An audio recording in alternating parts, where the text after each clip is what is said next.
What up YouTube, my name is Radiant Sealer. I'm here with another Star Wars Destiny deck profile. Today I'll be showing you my take on a combi deck. This is the Padmill Hyperloop combo. So as you can already see now, there is a difference here to the most regular Padmill, Padmé Amidala Rebel Trooper deck, because a Rebel Trooper has replaced himself with the hired gun. Now this is here for two purposes. It is here for resource generation and for additional damage. This change was made in consistency with the applied tournament rule that if time goes, the one with the most damage on the opponent characters is the winner, meaning that you had to fit some damage into mill decks if you wanted to make sure that you didn't just simply lose to time going. So the purpose of this deck is to mill down your opponent's deck, remove their hand is what I'm actually mostly doing with this, and then wait for them to draw out or lose thanks to the fact that you have poked them with enough damage on Rebel Trooper and Hired Gun. The battlefield is the Emperor's Throne Room, which is required for the Hyperloop combo. It allows you to turn any side to a side show, any die to a side showing special upon claiming, and then you may resolve that die. So you want to use that to claim any special, but mostly the Hyperloop combo is what you will be going for here, as fitted in. Padmé is there to mill decks and discard. Also to focus is Grant. The Rebel Trooper has the Guardian keyword, and that is his primary reason for being around. Without further ado, I will take you through the deck. I do apologize for the delay in videos and for my hoarse voice. I have been sick and I'm still recovering. So first event is the squad tactics. I'm running 1. It says activate any number of your non-Udui characters at once. This is pretty self-explanatory. You pop this once your opponent has rolled 1 damage die, so that you get the card word from the Rebel Trooper, and you can score some money off Hired Gun. Running 2 Smuggling, because this card deck has some pretty expensive cards, and this one lets you spot yellow characters, meaning, and this is good now because you have 2, and discard a card from your hand to gain a resource, meaning that you can play some 3 cost or 4 cost cards very early on. 2 Draw attention for damage mitigation. Since the Rebel Trooper will be taking a lot of damage, you can use this to mitigate that damage from the Rebel Trooper onto the Hired Gun and keep both around a wee bit longer. Double Electroshock for removing dice that show 2 or lower, mostly used to remove specials in the current meta, but also used to remove dice that could be modified to new heights. Now time for an underrated card in my opinion. I have 2 Natural Talent. This allows you to resolve one of your dice, increasing its value by 1. So what you want to do with this guy is resolve a discard die from 1 into 2, meaning that you just paid 1 and removed the die to discard 2 cards. That is actually pretty good. I mean, I could even see this going for with the... Normally you wouldn't use the Falcon for discarding, but if you rolled the Falcon and you have the Natural Talent in your hand, go for the discard of 4 damage, or 4 cards. 2 Field Medic, heal 2 damage is pretty self-explanatory in decks that doesn't want to lose based on damage. Double Negotiate, remove one of your own character dice to force an opponent to choose and remove 2 of their dice. This is a very good card, I think, because in this deck you don't really care about the die of the Rebel Trooper or the Hired Gun as much as you do of Padmé, giving you 2 character dice that you can just remove to force your opponent to move 2 of their dice. Downside here, of course, being that even though it removes 2 dice, your opponent chooses which dice are removed.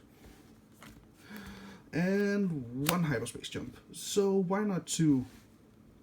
I could go for 2, but currently it's testing at 1, and that has been working fine for me.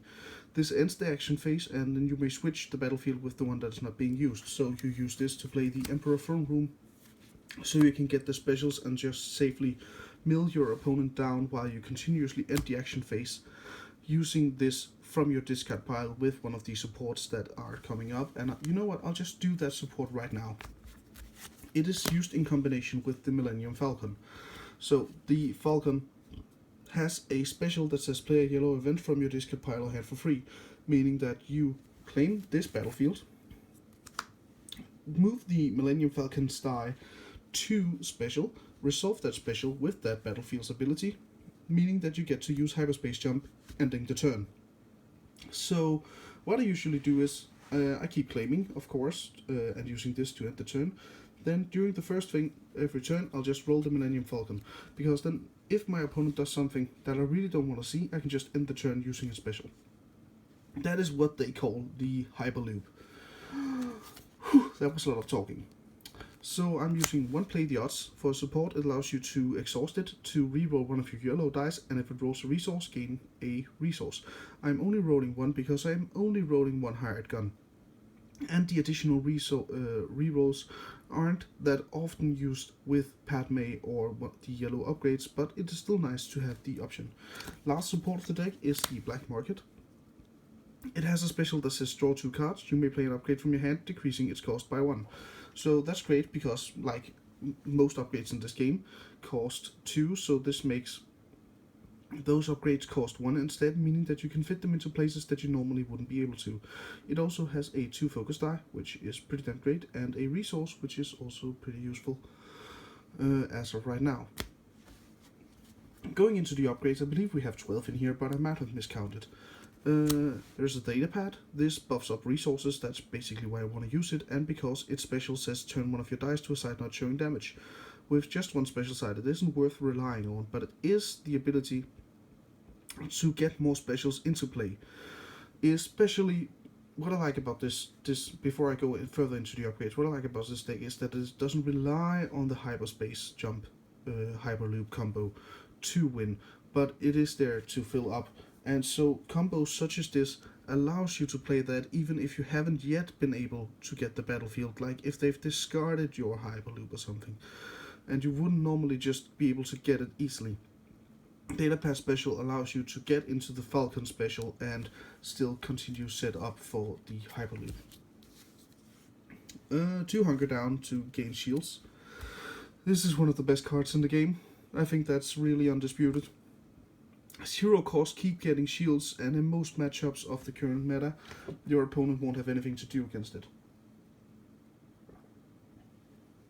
Sorry, I had to get some water.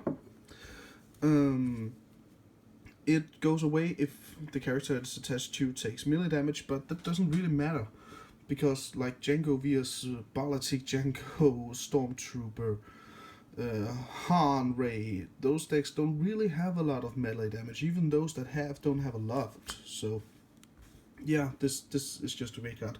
Running 2 Scout, this has become my favorite upgrade in the game so far. It has 2 special dice, which is great, and a focus, which is also great, and a resource, which I'm happy about. And says the special reads, look at an opponent's hand and discard the cheapest card from it. So for mill tactics, this is great because it discards a card. For anything related to pro gaming, looking at your opponent's hand is a massive advantage that too many people who haven't played that much TCG or CGG before underestimate. Knowing what your opponent is going to do is going to decide what you're going to do, and so Scout quickly becomes one of the best damn cards in the game, and it only costs 1 resource. You can even get it for free if you draw it using Black Market. Another good card is 2 Promotion. It has both melee and range pluses, but those aren't really the focus. The other dice are the focus. The focus die, a shield die, a resource die. It says red character only, which is the sad thing. It only applies to the Rebel Trooper. So this has become a discard bait for me, which is pretty sad because after you play it, you may draw a card. It's mostly there to supply you during the early game with more options. This will be replaced for thermal detonators once I get my hand onto thermal detonators. There. Now, that said, we are moving on to the 2 Cunnings. Cunning is another really great card that has a lot of still unexplored potential. Now, its special reads copy another special, basically. Resolve the special of another card and play as if it were your card. So, what's really good here is that when you use this with Thermal Detonator or Infantry Grenades, you know, the grenade type cards, you do get to resolve the entirety of that effect and discard the opponent's upgrade in play. That's broke, but it works. It works really well. I need some more water, sorry. Okay, but in my own deck, I will mostly use this to copy a Scout.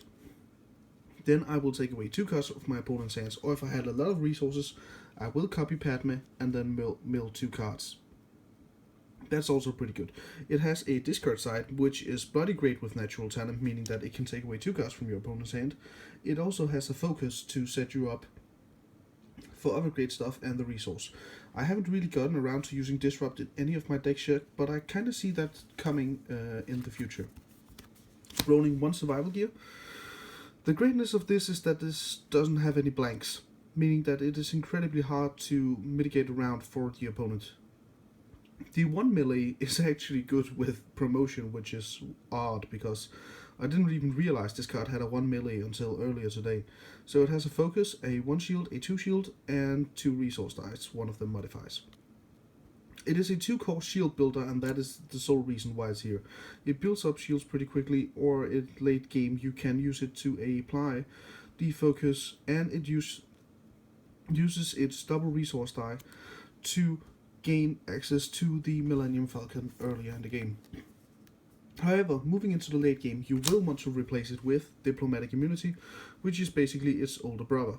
The shields from this die can be given to any characters you wish, distributed as you wish. Any of your characters distributed as you wish. Sorry about that. Tongue twister. It has a 4 shield or a 2 focus, which are the main greatnesses of this card. Like, it has 3 shield dice, 4 shield dice. You never ever miss out with Diplomatic Immunity, but it does cost 4. So it is a pretty heavy burden to play it onto the field. The 2 focus ensures that you can basically do whatever the heck you want when you have this card in play. So going for the last 2 cards, these are the obvious missings if you know anything about Yellow Hero. This is 2 second chance. It says yellow character only, and when that character is defeated, or actually right before that character would be defeated, you heal 5 damage from it and discard this upgrade from play instead. Basically this means that Padmé has 20 life. And yes, she always does, because you know this if you've ever played against a Padmill deck. That person will always have 2 second chance, and he will always play them on Padmé, and Padmé will always have 20 health. That is just a law of nature, and there's nothing to do about it. I have actually used this to win earlier today at my LGS by placing this onto my hired gun, because I got it after, in spite of what I just said, after she had died. But that actually meant that my hired gun, using Scout, using Cunning, managed to resurrect itself and win using Mill with hired gun. That is really, really cool. So that was my Padmé Mill deck using hired gun and Trooper. For assistance, I hope you enjoyed. Please leave a comment if you enjoy, and if you're ever in the vicinity of Holbaek on a Wednesday in Denmark, I am playing some Star Wars Destiny and some Yu-Gi-Oh! Mostly Destiny as of right now. In the store of Hack and Slash, and we would love to see some more players there. So feel free to stop by, and I'll see you guys next time.